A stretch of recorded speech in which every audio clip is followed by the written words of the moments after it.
और ये सुबह का टाइम है जब मैं सारा काम घर का निपटा ली हूँ, झाड़ू पोछा बर्तन भी कर ली हूँ। उसके बाद में मैं गैलरी में आज मशीन लगाई हूँ। मशीन लगाने के बाद में मैं बाथरूम में चली गई थी नहाने। Hello friends, welcome back to my new blog. Friends, आज दिन है मंगलवार और आज 4 तारीख है। साल का 4 दिन बीत चुका है और सुबह हो रही है। अभी नहा वहा लिया है, पूजा पाठ हो गई है, चाय वगैरह पी लिया है। आज हमने ब्रेकफास्ट नहीं किया है और ना ही ब्रेकफास्ट बनाया है और ब्रेकफास्ट करेंगे भी नहीं। आज हम सीधा खाना ही खाएंगे। तो चलिए, अभी तो हम नहा के आए हैं पूजा वूजा करके। बीच में हम किचन का काम करेंगे, बीच बीच में मतलब मशीन का काम करेंगे। तो चलिए फटाफट से। और अब किचन में आए, ये सारी चीज़ें हमने अदरक लहसुन प्याज ये सब हरी धनिया की पत्ती सब हमने पहले से ही छील छाल के काट कूट के रख रखा था। सिर्फ मुझे आके यहाँ पीसना था। तो आज बनाना था मुझे हरे मटर का निमोना। तो इसे मैंने बनाया है गांव की स्टाइल में, बहुत टेस्टी बना था। आप लोग ज़रूर ट्राई करना। तो मैंने यहाँ पे मसाले पीस लिए हैं और यहाँ पे मैंने मटर को दरदरा पीसा है।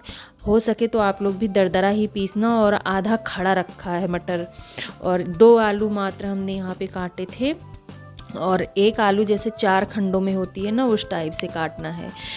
तो यहाँ पे हमने मसाला वगैरह सब पीस लिया, मटर भी पीस ली। उसके बाद में हमने कढ़ाई रखी, कढ़ाई में हमने तेल डाला। तेल गरम हो गया तो हींग, जीरा, तेज पत्ता, 2 बड़ी इलायची और दालचीनी। उसके बाद में वही हल्दी, धनिया और किचन किंग मसाला डाला था। और कोई मसाला नहीं डाला था मैंने, बस मेरे पास यही मसाले होते हैं। बट मेरी सब्ज़ी बहुत टेस्टी बन जाती है। और मसाले को हमने अच्छी तरीके से भून लिया। जब मसाले में तेल ऊपर आने लग गया तब हमने जो मटर पीस के रखा था दरदरा, वो हमने डाला। और इस मटर को इतना भूनना है कि इसकी खुशबू पूरे घर में फैल जाए। और इसको ना खुरच खुरच के भूनना होता है कि मतलब इसका जो कच्चापन होता है वो निकल जाए, सौंधापन आ जाए इसमें। और अब मटर देखो बिल्कुल खूब अच्छे से पक चुकी है। और इसमें भी वो ऑयल और मसाला अलग हो, मतलब एक अलग अलग, जैसे कचौड़ी बनाते हैं तो अलग अलग हो जाती है, सेम उसी तरीके से ये हो गया। जैसे ही वो पका, मैंने इसमें आलू और जो खड़े दाने रखे थे मटर के, वो डाल दिया। अब इसको भी खूब अच्छे से भूनना है। और इसको भी मतलब कम से कम 6-7 मिनट अच्छे से भूनना है। और इसमें हमने डाला अपने स्वाद के अनुसार नमक, और कटे हुए 2 टमाटर रखे थे हमने, वो भी डाल दिया। और इसको खूब अच्छे से फ्राई करना है। आप इसको जितना भूनोगे उतना ही स्वाद इसका बढ़ता चला जाएगा। और देखो हम किस तरीके से यहाँ भून रहे हैं, उसको खुरच खुरच के भून रहे हैं ना, सेम इसी तरीके से भूनना है। और इसमें अभी पानी नहीं डालना, इसको ढक के रख देना है थोड़ा सा 1-2 मिनट के लिए। और जब हमने इसको खोल के देखा तो ये इससे और अच्छी खुशबू आ रही थी। फिर हमने इसमें अपने हिसाब से पानी डाला और उसके बाद में हमने फिर से इसे ढक दिया। अब देखिए यहाँ पे आलू भी पक गई है और हमारा निमोना बनके हो गया रेडी। उसके बाद में निमोना बनाने के बाद में हाँ, दूध वाले भैया आए, दूध लिया। फिर से मैंने मतलब वो साफ़ किया, वहाँ पे काफ़ी गिर जाता है, जैसे सब्ज़ी वगैरह बनाओ तो गिर जाता है। उसके बाद में हमने चावल चढ़ा दिया। चावल हमने सोख करके पहले ही रख रखा था। चावल चढ़ा दिया और अब चावल यहाँ चढ़ा दिए हैं। चलिए हम चलते हैं, उधर मशीन लगा रखे हैं तो आ गए इधर हम कपड़े। इधर हमारी मशीन ने सीटी दिया और हम इधर आ गए क्योंकि इधर कपड़े भी थे अच्छे खासे धुलने के लिए। और फिर इधर मशीन जो लगी थी, सारे कपड़े निकाल के फैलाए सारे। और धूप भी अच्छी खासी हो रही थी तो आज तो कपड़े सूख गए थे। थोड़े बहुत रह गए हैं जो कॉटन के हैं, थोड़ा मोटे हैं, वो रह गए हैं। बाकी वूलन के जो थे वो सारे सूख गए हैं। और जब गैलरी में आती हूँ तो गैलरी से अंदर जाने की इच्छा नहीं होती। और जब किचन में रहती हूँ तो सोचती हूँ ये निपटाते हुए चलूँ, वो निपटाते हुए चलूँ। फिर बस यहाँ पे कपड़े भी हमने धो लिए सारे। और ये लास्ट राउंड था, 2 राउंड के लिए था। और कपड़े सारे फैला दिए और फैलाने के बाद में मशीन का जो गंदा पानी था वो भी फेंक दिया। उसके बाद में ऋतिक का भी था एक, मतलब काफ़ी ज़्यादा कपड़े हो जाते हैं और पता नहीं ठंडियों में इतना निकलता भी है। मतलब ऋतिक है हमारे, वो नाक वाक ज़्यादा पोंछ लेते हैं तो क्या कहते हैं, बस कपड़े ही कपड़े। और मुझे हंसी आती है कभी कभी एक बात सोच के कि जैसे क्या बोलूँ, अब चलो ये बात छोड़ो, कभी और बात करेंगे ये इन सब चीज़ों के बारे में तो फिर क्या कहते हैं, कपड़े सारे फैला दिए। अब ये लास्ट राउंड था और उसके बाद में हमने मशीन हटा ली यहाँ से। मतलब जब कपड़े फैला दिए और सारे कपड़े धुल गए तो मशीन हटाई। फिर गैलरी भी साफ़ करनी होती है क्योंकि पानी फैल जाता है, तो पानी वानी डाल के अच्छे से, क्योंकि हम यहाँ बैठते भी हैं, जब तक धूप रहती है तब तक मैं यहाँ बैठती हूँ। और धूप में बैठे बैठे मुझे जैसे नींद आ जाती है तो फिर मैं अंदर आ जाती हूँ कि चलो अब थोड़ा सा आराम कर लूँ, क्योंकि आराम भी करना बहुत ज़रूरी होता है, अपने लिए भी टाइम निकालना होता है। और ऐसे तो टाइम मिलता नहीं है देखो, लेकिन टाइम निकालने से ही निकलता है ना फिर जो है इधर हमने साफ़ किया अच्छे से। और मेरी एक आदत भी है कि अगर मैं अच्छे से नहीं साफ़ कर लूँगी जब तक ना मुझे चैन भी नहीं आता है तो बस गैलरी वगैरह साफ़ कर ली। चलिए अब चलते हैं किचन की साइड में।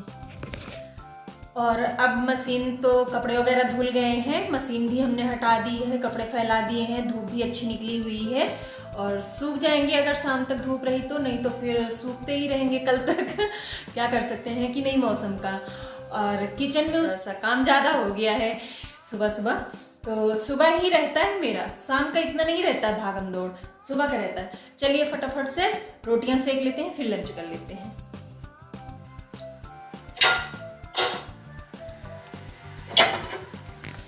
और अब फटाक से भूख बहुत तेज़ की लगी हुई है क्योंकि अब बज गए हैं 11:15, तो फटाक से हम रोटियां सेकते हैं। और बस 4 रोटियां सेकनी है, 2 ऋतिक के लिए 2 अपने लिए। और फटाक से भूख लगी है। और एक तो भूख आज और जल्दी इसलिए लगी है क्योंकि निमोना बना है। निमोना मुझे बहुत पसंद है, ऑल टाइम फेवरेट, तो मुझे निमोना बहुत अच्छा लगता है। तो बस 4 रोटियां फटाफट से हमने सेकी और क्या कहते हैं खाने के लिए ऋतिक को बुलाया और बस चले गए धूप में बैठ के खाने के लिए। रोटियां भी सिक गई अच्छे से यार आप लोग ज़रूर ट्राई करना, हरे मटर का निमोना बहुत टेस्टी बनता है। और बहुत टेस्टी, मतलब इतना टेस्टी लगता है क्या बताएं। मुझे अच्छा लगता है, हर किसी की अपनी अपनी पसंद होती है कि नहीं। और बस बन गई रोटियां। चलिए लंच निकाल लेते हैं। इधर हमने ऋतिक के लिए लंच निकाला, अपने लिए भी लंच निकाला। और बस आ जाइए आप लोग भी, आज गांव की स्टाइल में खाना खाएंगे चटाई पे बैठ के तो हम रोज़ ही खाते हैं, बस गांव की स्टाइल में बना हुआ है। बहुत टेस्टी लगा था ये खाना। और ये रही लंच की थाली, निमोना चावल और रोटी। आज बनाया है हमने गांव के तरीके से निमोना। आइए आप लोग भी लंच कर लीजिए। चलिए लंच करने के बाद में मिलते हैं, भूख बहुत तेज लगी है मुझे। शाम हो गई है, शाम को भी ना 4:15 बज रहे हैं। मैंने सोचा चलो गैलरी में थोड़ा सा बैठ लेते हैं और चल रही हूँ। चाय तो रख ही आई हूँ मैं, चलो चाय लेके आते हैं, गैलरी में बैठ के पीते हैं। और रहे हैं कुछ मैथ का। क्या पढ़ रहे हो ऋतिक? क्या लिख रहे हो? हेलो कर दो। Hello friends. Hello friends, hello friends. चलो चाय लेके आती हूँ मैं। और जैसा कि आप लोगों को पता है कि मैं गिलास में ही चाय पी, तो मैं गिलास में ही चाय पीती हूँ फिर ना और शाम हो गई है तो चलो चाय पीते हैं बढ़िया से मज़ेदार। गुड़ की चाय ना सच में बहुत अच्छी लगती है। ऋतिक आपको अच्छी लगती है? मुंह से बोल दिया करो। ये इसकी पता नहीं क्या आदत है, जब कुछ भी बोलो ना वैसे कुट कुट कुट कुट करता रहेगा, और लेकिन जब मुंह इससे कुछ पूछो ना तो ऐसे करेगा अभी जैसे खाना भी बनाओ और पूछो दाल में नमक सही है ना, तो क्या कहेगा? मतलब सिर हिला देगा, सब कुछ कर देगा, लेकिन ये नहीं बोलेगा कि हाँ ठीक है। जो है सच में यार चाय बहुत अच्छी बनी है। जो है आज दिन में बस वही सब किया, कपड़े वगैरह धोए और ज़्यादा कुछ ऐसा था नहीं। लंच वंच करने के बाद में मैं सो गई थी। हाँ, निमोना बहुत अच्छा बना था, आप लोग भी ज़रूर ट्राई करना। तो निमोना ज़रूर ट्राई करना आप लोग। और अगर आज अपना ब्लॉग मैं गैलरी में एंड कर रही हूँ। अगर आप लोगों को मेरा ब्लॉग पसंद आया हो तो सब्सक्राइब कर लेना, लाइक कर देना, कमेंट कर देना, बेल आइकन की बटन को ज़रूर दबा लेना ताकि सारी नोटिफिकेशन आप लोगों के पास पहुँच सके। और अभी गुड नाइट हुई नहीं है तो गुड नाइट बोलूँगी नहीं, बाय बाय ज़रूर बोल देती हूँ। और मिलती हूँ आपको नेक्स्ट ब्लॉग में। Love you for watching me, bye bye.